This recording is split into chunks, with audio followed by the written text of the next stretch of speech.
morning po.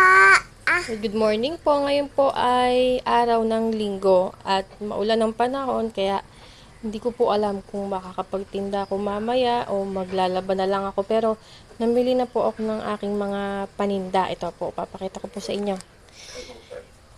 Mayroon na pong price. Ito po binibenta ko ng 25 sa isang cup. Pina-fried ko muna po siya. Merong squid ball, fish ball, saka kikiam. Yan po ang mga tinda ko sa hapon. Ayan. Mamaya naman po ay ako gagawa ng ham and cheese roll. Gamit po ang sweet ham.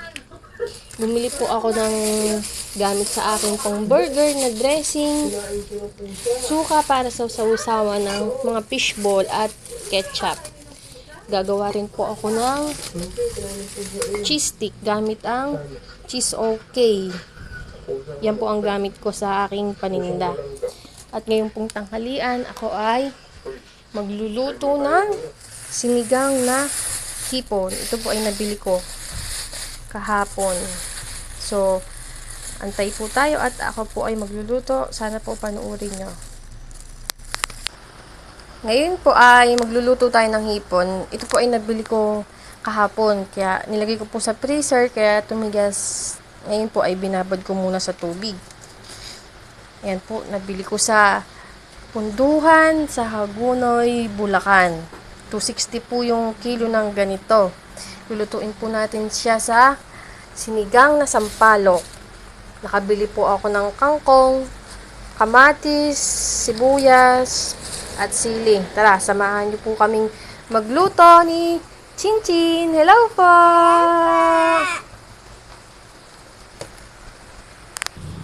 Ngayon po ay naghihimay na si Mami ng kangkong po.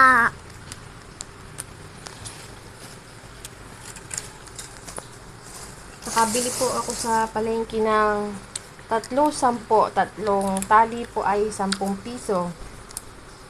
Dahil po maulan daw ay binibigay niya na lang ng mura ang kangkong.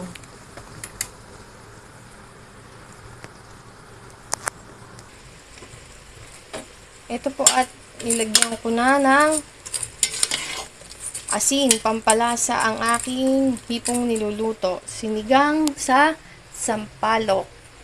Ayan po.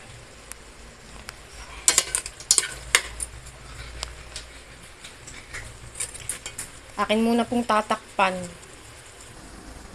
Ngayon po ay ilalagay ko na ang aking pinakuloang sampalok. Ang aking piniga. At hinulog ko na, pipigain ko. Nang malasa po.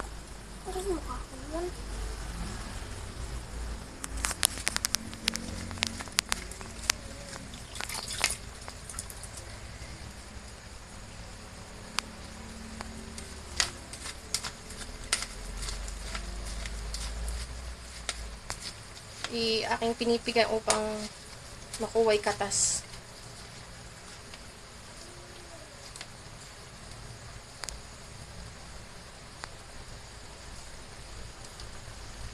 Ayan. Akin pa huwag pakakatasin at kulang pa ang sabaw. Akin dadagdagan.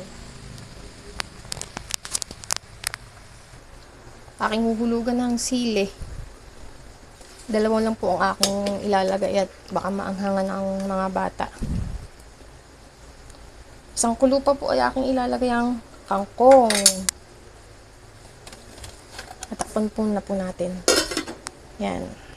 Kaya na po, kumukulo na ang ating sinigang na hipon.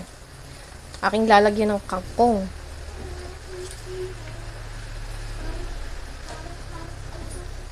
Pasensya na po sa aking pagluluto. Sana pibagustuhan ng aking mga anak. Yan, konti na lang po at maluluto na. Antayin lang po nating maluto ang kangkong. Kinalahati ko lang po ang hipong kanina at marami po pala 1 kilo. Para po ay magkadalawang luto.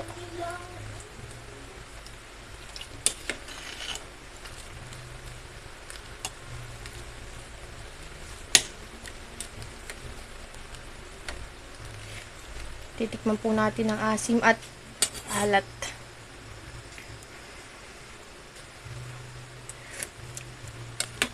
Maasim. Sarap. Yan, antayin na po natin maluto ang kangkong. At tapos na po ang ating sinigang na hipon. Yan. Nakaluto na po tayo ng paborito ni Chinchin. Salamat po sa panunood.